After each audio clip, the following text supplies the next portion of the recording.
Alors, voilà, Nicolas, je suis ravie de faire ta connaissance en vrai, parce qu'on a eu l'occasion de un petit peu échanger. Et voilà qu'on se rencontre à l'UER, donc ça tombe parfaitement.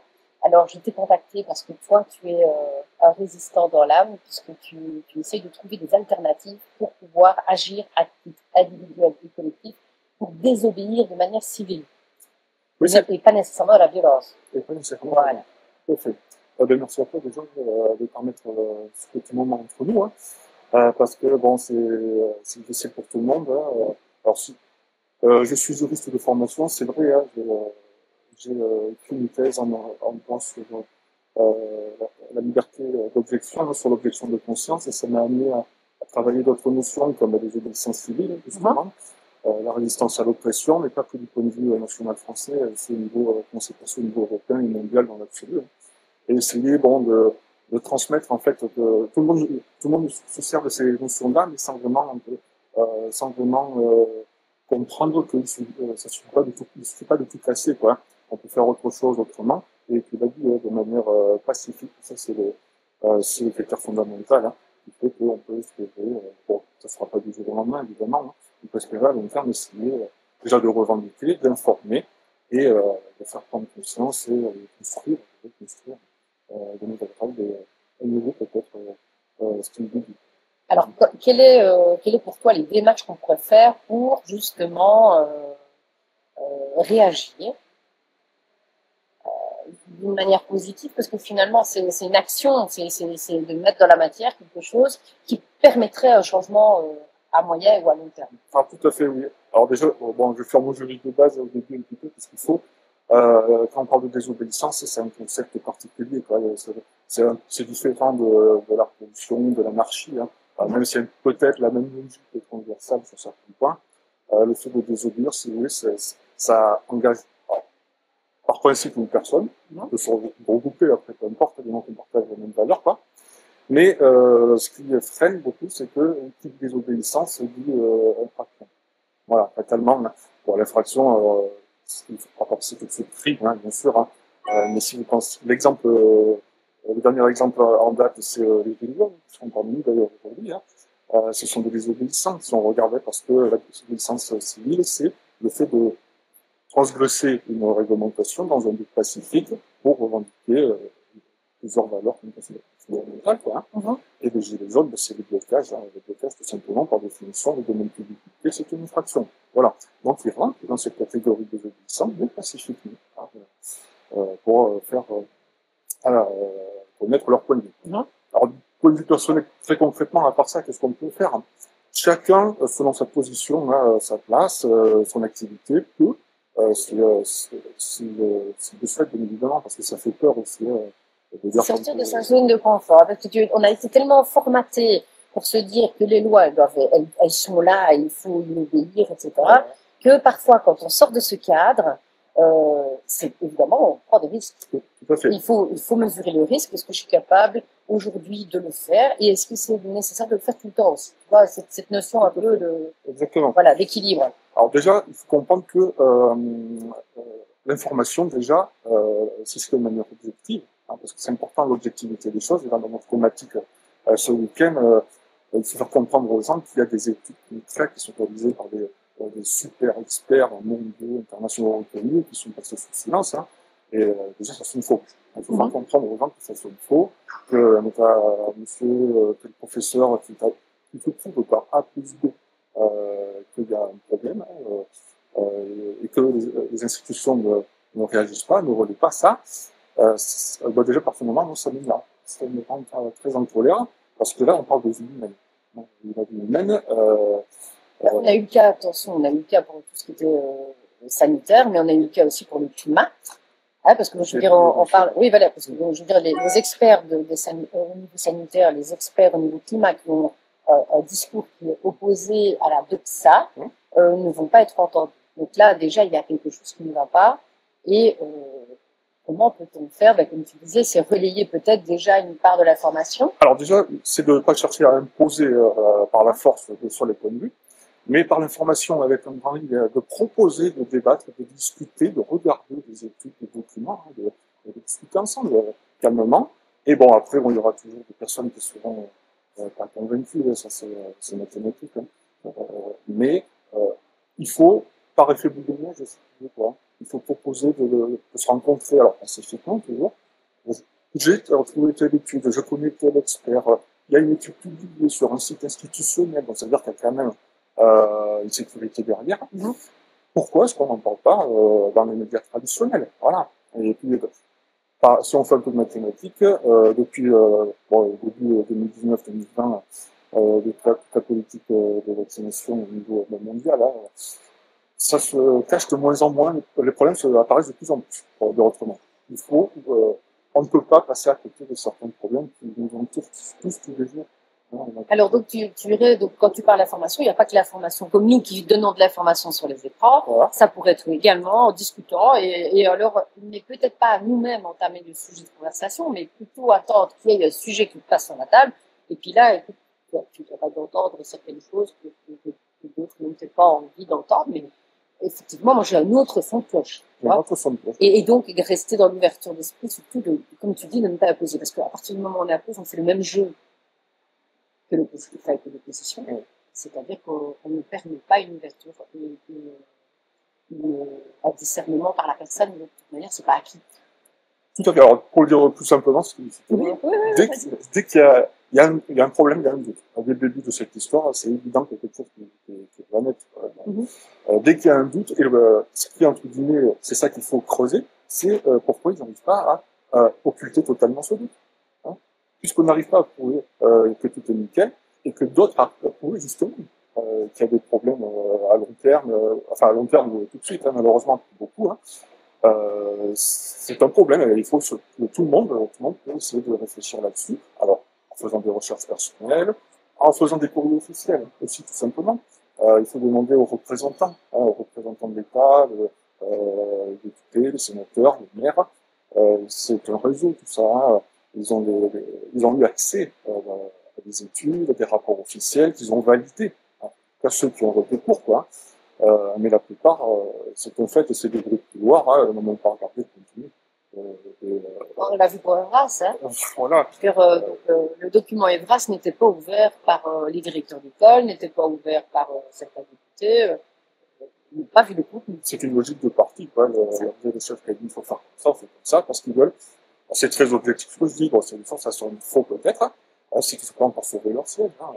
Voilà, hein. Donc il faut petit à petit, il faut intensifier alors tout ce qui est juridique, il y a le recours juridictionnel, il y a plein de juristes qui sont sur le coup, plein d'avocats qui lancent des recours. Et des recours à titre individuel, que c'est plus facile, ou alors avec des associations qui seraient pour quoi? Dans l'absolu, peu importe, parce que alors, dans un contexte, alors on va dire entre guillemets démocratique, on va pas rentrer dans le débat, ça va prendre des temps. Ça va prendre des dizaines d'années. Et si on noie par contre le système avec des plaintes à tout bout de champ, il y a un moment donné où ils vont devoir comprendre qu'effectivement la population s'est rendue compte qu'il y a fait quelque chose qui était anormal. Il faut qu'il y ait une instance juridictionnelle qui commence à ouvrir la vanne. Voilà.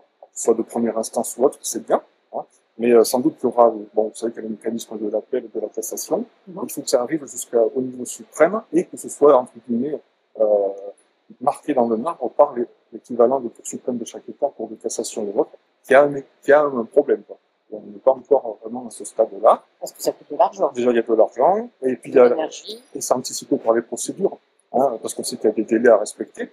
Alors évidemment, appel 6 mois, 1 an, et du coup on remet un front dans la machine, si tu repères, tu peux refaire appel et compagnie.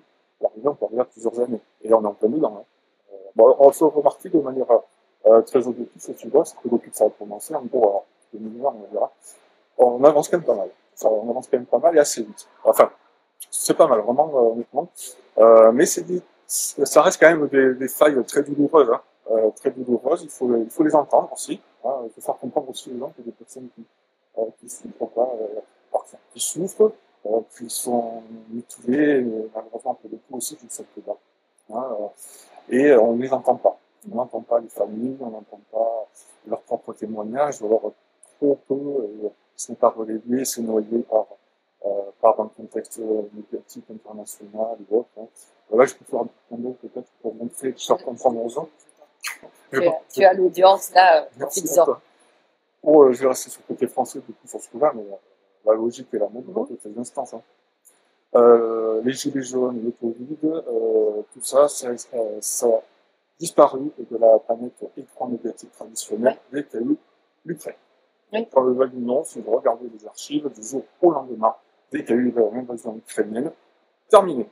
Plus de Covid, Ukraine, enfin, alors, évidemment, c'est terrible aussi, hein, ce conflit. Hein. Oui, on ne diminue pas l'intensité de la souffrance de chaque personne, comme ce qui s'est passé en Palestine. C'est pareil, hein, je veux dire, il y a des souffrances, mais effectivement, ils détournent l'attention. Et du coup, là, il y a un reproche à faire aux médias traditionnels, c'est dans l'objectivité. Alors, ils se revendiquent objectif, hein, et l'objectivité, c'est regarder, bon, ben, c'est nous, ailleurs, mais tout le monde aussi en même temps. Et du coup, bon, là, bon, aujourd'hui, en 2025, on a un peu parti sur les États-Unis aussi, parce que bon, le contexte fait qu'avec Trump et compagnie, Kennedy, tout ça, bon, Kennedy, on en parle un petit peu là, parce que faut voir le contexte aussi aux États-Unis, en matière de liberté d'expression, là-bas, c'est tu peux dire tout ce que tu veux. C'est ça. Et c'est pour ça d'ailleurs qu'il y a eu l'histoire avec la présidence française, je veux dire, ce qui se passe avec les États-Unis par rapport au genre oui. de la présidente, de la femme du président, la femme, soit, pas épiloguer là-dessus, mais on sait très bien que c'est beaucoup plus important que comment dire, cette action juridique se fasse aux États-Unis. C'était pas un bon plan pour la présidence française d'aller se lancer dans une procédure aux États-Unis. Ben, je pense aussi qu'il faut penser, il faut se mettre de leur côté, quoi, en fait. Comment est-ce qu'ils pensent?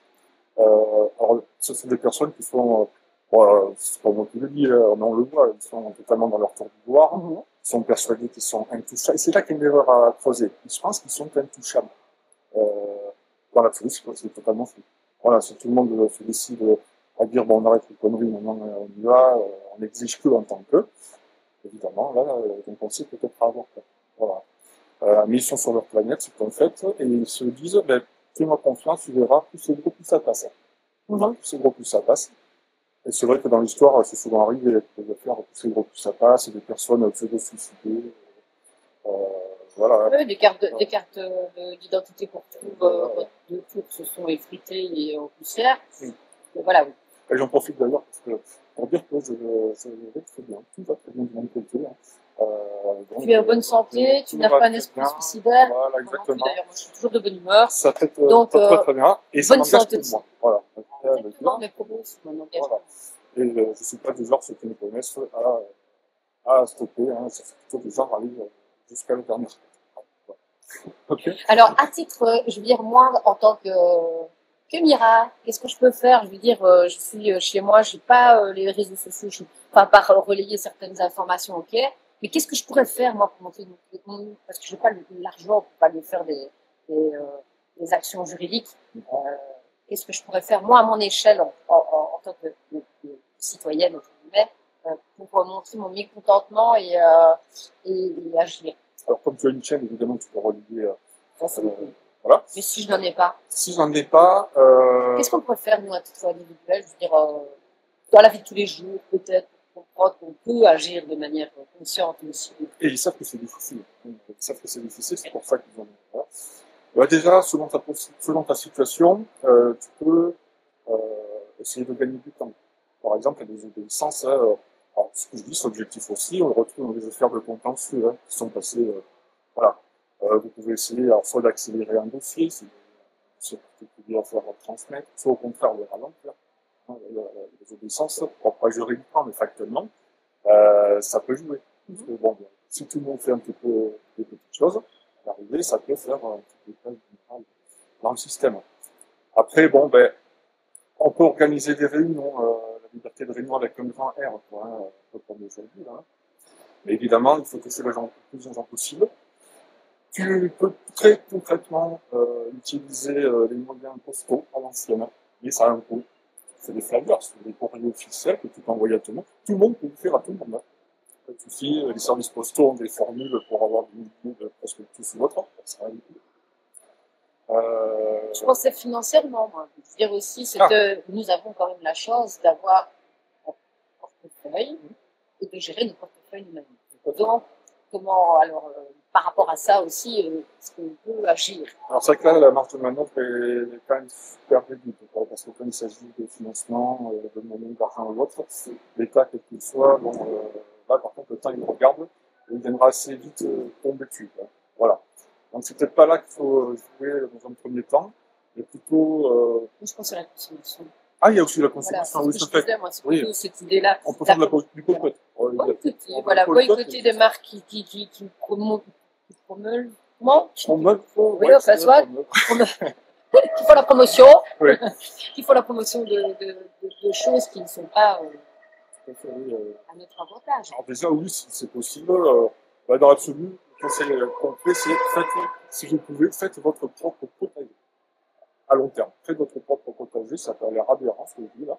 Mais si vous faites des produits de vous-même, vous ne serez pas, bon, par la force des choses, obligé d'aller dans des grandes surfaces qui portent des marques peut-être une plus ou moins, c'est pas des billes, quoi.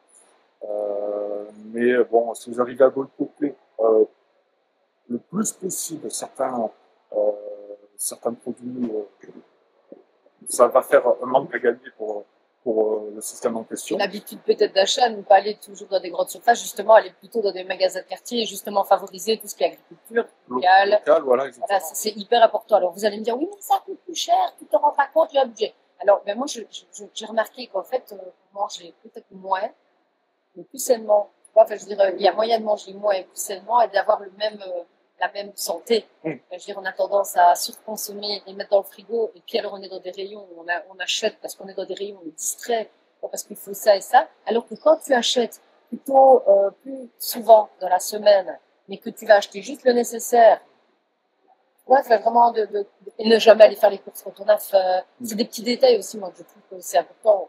Quand tu vas faire les courses et que tu es sur le temps de midi, tu vas aller consommer beaucoup plus. Et si vous arrivez à faire des réseaux entre vous, ouais, par exemple, une seule personne va acheter et faire transporter, et pour les autres aussi, Des prix. ouais, faire des stocks. Ah, on nous bassine avec le manuel de survie là, qu'on attend tout le monde d'ailleurs, pour un conflit malheureusement impossible. Quoi. Bon, il n'y a pas besoin d'un manuel de survie pour comprendre qu'il faut faire des stocks entre nous, pour nous, pour s'échanger peut-être aussi ce qu'on a produit. Utiliser effectivement les échanges de toi tu cultives ça, moi je produis ça, est-ce que tu as envie qu'on échange? C'est ça, c'est de trouver aussi peut-être le côté lien. C'est absolument, c'est pas le côté. Réseautage. Oui, sur le réseautage, tout le monde connaît du monde et tout. Voilà, alors, dans le premier temps, je n'ai pas obligé de le calmer au effort partout, mais ça se fera au fur et à mesure. L'objectif à long terme, c'est que tout le monde soit au courant. Voilà. Mais sans tomber dans le survivalisme aussi. Voilà, parce que tout de suite, là, je sens venir que là. On n'est pas dans une notion, de guerre non plus. Voilà, non, il est tout à fait possible, à notre échelle, alors de désobéir avec un grand D, quoi. C'est-à-dire de contourner, hein, de contourner, pas de détourner, dans ce statut. Détournement égale égalité, contournement égale, on utilise ce qu'on peut de notre manière quand c'est pas interdit. Et à ma connaissance, c'est pas interdit d'acheter un paquet, je sais pas, d'aspirine ou autre, quand je parle de médicaments, et bon, donc en même temps, parce que le pharmacie va vous dire, vous allez en faire encore. Mais bon. Non, mais bon, on a les réseaux sociaux. Alors, on critique parfois l'achat sur Internet, mais je me dis que parfois, certaines choses, achats par Internet, c'est très efficace aussi. Parfois. Et oui, parce que. On est toujours dans l'idée très, tu sais, c'est comme ça ou c'est comme ça. Non, non, il y a parfois de la subtilité, il y a certaines choses que tu ne vas pas trouver proches, mais que tu vas trouver qui sont spécifiques, qui peuvent t'aider. Essayer d'avoir une autonomie au niveau de l'eau. Tout à fait. L'eau, c'est vraiment c'est le trésor, hein. Je veux dire, boire de l'eau potable, enfin de l'eau qui soit plus que potable, qui soit énergétique, qui soit dépolluée. Hein. Sur le papier, l'eau fait partie comme l'art du patrimoine commun de l'humanité. Donc sur le papier, ça appartient à tout le monde. Et la Cour européenne des droits de l'homme parle d'un environnement sain. Qu'est-ce qu'un environnement sain? Bon, là, évidemment, il y a plein d'affaires qui sortent justement. Voilà, et les affaires perdues et compagnie qui sont en cours. Et je fais un petit clin d'œil malheureux aussi, il y a quelques années, aux victimes de tout ce qui était littéraire, des personnes qui avaient ingéré leurs produits et qui sont malheureusement décédés dans des petits-enfants. Voilà. Et les avocats l'avaient dit à l'époque, on lance une action, mais c'est très bien que ça va durer 10-15 ans, quoi. Et la souffrance, imaginez tous les jours on met un enfant, parler d'un enfant qu'on a perdu, c'est insoutenable. Enfin, voilà. Et on en parle. Mais boycotter ces grandes marques-là, de toute manière, on ne mange pas de Nutella, on ne boit pas du Coca et on essaye de trouver de la nourriture saine parce que quand vous êtes en bonne santé, évidemment, c'est que vous êtes acteur de votre vie. Quand vous êtes en train de manger, évidemment, vous devenez ce que vous mangez. C'est ça. Mais si on a l'habitude d'avoir de la malbouffe, bien sûr qu'on ne sera pas en état de réagir. Et d'ailleurs, ils s'attaquent à l'alimentation. Pourquoi? Parce que c'est une manière aussi de on se rend compte qu'il y a des Kellogg's qui sont avec du graphène, donc ils travaillent sur la nourriture. Donc plus vous allez manger des choses qui sont fabriquées par soi-même, qui sont pas préparées à l'avance, hein, qui ne sont pas du pré-emballé, etc., vous allez avoir, d'abord ça coûte moins cher de faire mieux, bien souvent, et je veux dire, peut-être le produire en plus grosse quantité pour le partager. Peut-être qu'on peut parler là de la problématique de la destination des animaux. Exactement, c'est ça qu'il faut faire attention, oui. C'est prévu à l'horizon 2030 au niveau européen que tout ce qui est volaille, canard, parce qu'on en parlait hier, soit vacciné avec le procédé de l'ARN messager tout en amplifiant. Voilà. Mais là, c'est pas détourné. Quand tu parles je veux dire détourné, à la limite, là, il faut boycotter. Là, il faut vraiment complètement boycotter. Et puis même peut-être trouver de l'alternative comme les graines. Les graines, récupérez vos graines, partagez-les. Même si ce n'est pas, voilà, je suis désolée, mais même si c'est pas légal, on est sur le vivant. J'ai toujours la pyramide des normes qui est importante, c'est la légalité, la légitimité et le divin. C'est ça que les gens ont un peu difficile, mais quand la légalité va à l'encontre du vivant, est-ce qu'on n'est pas légitimement responsable de protéger la vie? Je vais juste un petit clin d'œil à la personne que tu connais, c'est à étudier dans sa vie, c'est Antigone, j'espère, en tout cas. Il faut, là je citerai mon ami Diane, soyez tous Antigone à votre échelon. Hein, si vous estimez que quelque chose n'est pas normal, mais que c'est objectif, quoi. C'est évident que c'est nocif, délétère, toxique pour la vie. Et je pense qu'il faut essayer de faire quelque chose à son échelon. Alors, aussi petit soit-il, hein, rien que le boycott, c'est beaucoup. L'effet papillon, hein, n'oubliez pas que rien qu'un petit, voilà, colibri, oui, voilà. Et mandala, tout ce que vous voulez, parce que je veux dire, cette petite chose que vous allez faire va avoir une incidence énorme autour de vous. Et vous n'êtes pas conscient qu'une graine que vous posez, parfois il faut quelques années pour qu'elle soit en train de germer, parce qu'elle doit être dans des conditions optimales, mais elle est posée, cette graine. Pour les plus fermés, posez-vous la question, pourquoi est-ce qu'il y a des chercheurs alors en marque, un antidote à la vaccination et qui sont en train de trouver des failles à la fameuse protéine spike. Hein. Alors je veux pas, c'est que juriste là, donc mais j'ai compris deux, trois trucs quand même. Et ça, on peut le dire en même temps, c'est que si je suis un chercheur qui a inventé un truc, il y a tout le monde qui c'est bon pour l'humanité à l'époque, voilà. Mais je dis pas qu'il y a d'autres chercheurs qui cherchent à neutraliser ce qu'on vient de vous dire pour l'humanité. Sachant qu'au passage, ça concerne l'ADN. Voilà. L'ADN, c'est le cœur de l'homme avec un RH. Et Alexandre Arion-Claude le dit, hein, c'est une branche d'ailleurs. Hein. L'ADN, c'est le cœur de la vie, c'est les apprentis sorciers. Quand on va bidouiller votre ADN, vous allez laisser bidouiller. Là, on ne peut pas accepter. C'est pas pour rien pour la vie. Et c'est pas pour rien si on est passé par des procédures d'obligation vaccinale. Et en plus, ça sonne super faux. Pourquoi juste certaines personnes obligées dans un premier temps et pas les autres? Voilà. Et attends que certaines personnes se disent, sans qu'on n'est pas concerné directement, on ne va pas le faire. Alors, plus ou moins bonne foi, après, il faut voir, hein, il y a des personnes qui sont de bonne foi, qui font confiance au gouvernement. Ça peut être victime, c'est essentiellement des personnes âgées, je veux dire, très objectivement, puisque c'est prévu aussi, quoi. Mais bon, il faut être concret, nos gouvernants, c'est une famille, il y a 200 États en gros dans le monde. Bon, ben, sur les 200, peut-être 50 mecs qui se rencontrent régulièrement dans la lecture, sûrement, et qui s'amusent à jouer avec la vie de nos proches, de nos enfants. Ah, tu vas voir, on va leur faire ça comme ça va passer tout seul. Bon, il y en a qui vont gueuler, mais t'inquiète pas, bon, ça va être noyé dans la masse. Mais le problème, c'est qu'ils changeront les lois, tu vois. Et c'est là que j'ai dit qu'à un moment donné, même si on est dans l'illégalité, moi je suis désolée, j'assume mes propos, même si on est dans l'illégalité, à partir du moment où c'est sauvé du vivant, il n'y a pas photo. Tu vois, je dirais, il n'y a pas photo. Le vivant, c'est au-dessus de la loi. Voilà. Et je garde mes propos pour moi, parce que je sais qu'en Belgique et en France, c'est pas la même chose. et que, ben, au fait, j'accepte complètement de dire, voilà. Si on doit le résumer, en fait, il faut aller au-delà des apparences. Voilà. Hein, c'est pas parce que la loi dit que c'est bon. Voilà. Merci. Bon, j'ai fait une thèse sur l'objection de conscience. Le sujet, justement, c'est le droit naturel. Quoi. C'est le Exactement. droit naturel. Est-ce que c'est forcément bien? Bon, après, chacun appréciera, évidemment. Et si on regarde les faits, on a dissoit un petit peu tout, on arrive à démontrer que tout est lié. On n'a pas le temps de rentrer dans les polémiques d'Ursula von der Leyen. On aura l'occasion encore de discuter ensemble. On verra, c'est tout est lié. Mais n'oubliez pas que c'est pas parce que la loi dit que, un texte dit que, c'est forcément bien. Alors, surtout qu'eux ne le suivent pas et eux trouvent les failles. Je veux dire, donc, ils ont toujours fait des lois, mais alors la contre-loi pour pouvoir, eux, outrepasser la loi. Donc, alors, soit on joue dans le jeu, justement, cet exercice de rebondir avec leur jeu à eux, on va dans leur jeu, dans leur terrain, mais il faut connaître le terrain, et là, on a besoin de juristes. Moi, j'aurais envie de dire que je fais un appel vraiment, justement, à des juristes, des avocats qui oseraient, à un moment donné, devenir des consultants et qui arrêteraient de rester dans le système, parce que malgré tout, ils sont quand même liés par le système, comme certaines médecins ont été liés par le système. Nous, on attend des avocats qui soient ouverts et qui trouvent des solutions pour nous permettre de contrer la loi, ou rebondir, ou voilà, sortir de la matrice. Je tiens un tout petit appui à mes amis juristes avocats qui représentent les victimes. Il faut de l'abnégation. Il faut que tout le monde comprenne que c'est pas une affaire peut-être qui va faire tout péter, entre guillemets. Hein. Il y a des milliers de recours qui ont été intentés depuis cette affaire. Hein. Et en fait, c'est comme si on tapait sur un mur. Bon, il y a l'image du mur, d'accord, hein. Mais bon, à des coups de bélier, il y a des failles qui apparaissent. Exactement. Là, il faut enfoncer les failles. C'est par des recours.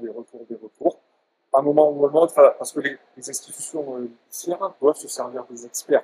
Et objectivement, si vous arrivez à montrer que tous les experts n'ont pas été consultés, comme ceux qui nous accompagnent ce week-end-là, un juge, en s'appuyant en objectivité, doit tenir compte. On appelle ça ils appellent ça la théorie du bilan co-avantage, en fait. Hein.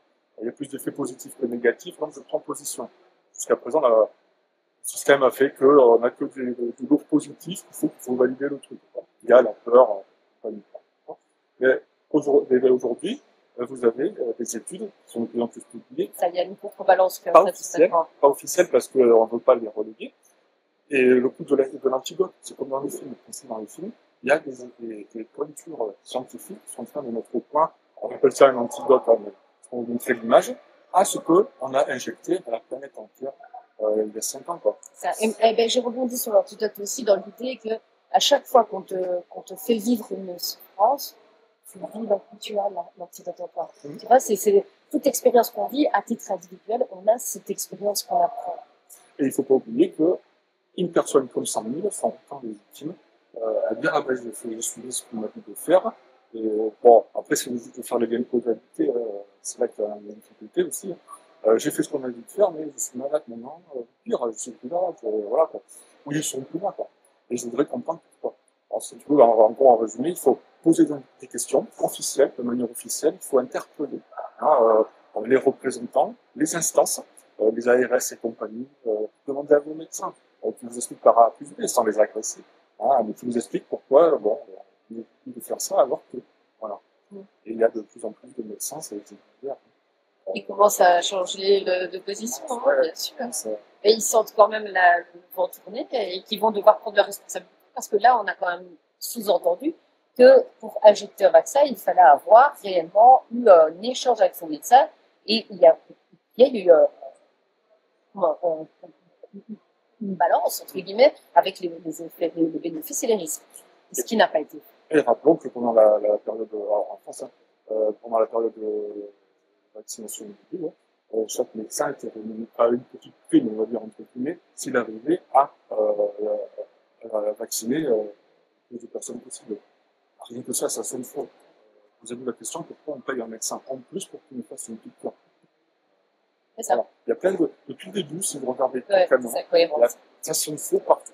Voilà, ça sonne faux partout. Et malheureusement, c'est sur le thème de la vie, sur le corps humain. Et il faut savoir que, en droit, bon, après, évidemment, ça va être dans le monde entier, le corps humain, sur le papier, est super protégé. Alors, on a joué sur l'état d'urgence. On a joué sur l'état d'urgence. Alors, j'avais essayé d'expliquer. L'état d'urgence, en gros, si vous voulez, c'est une carte que le gouvernement. Ouais, c'est une sorte d'atout plutôt, on va dire. Une sorte d'atout qui dit, bon, ben, les règles du jeu, on va pas trop les respecter. Pourquoi? Parce que justement, il faut sauver la vie, blablabla. Et à l'arrivée, le problème, c'est que ça se répercute.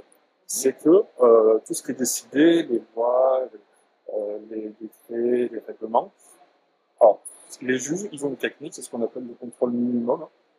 Il y a l'état normal et l'état d'urgence. Bon, ben, il faut faire confiance au gouvernement.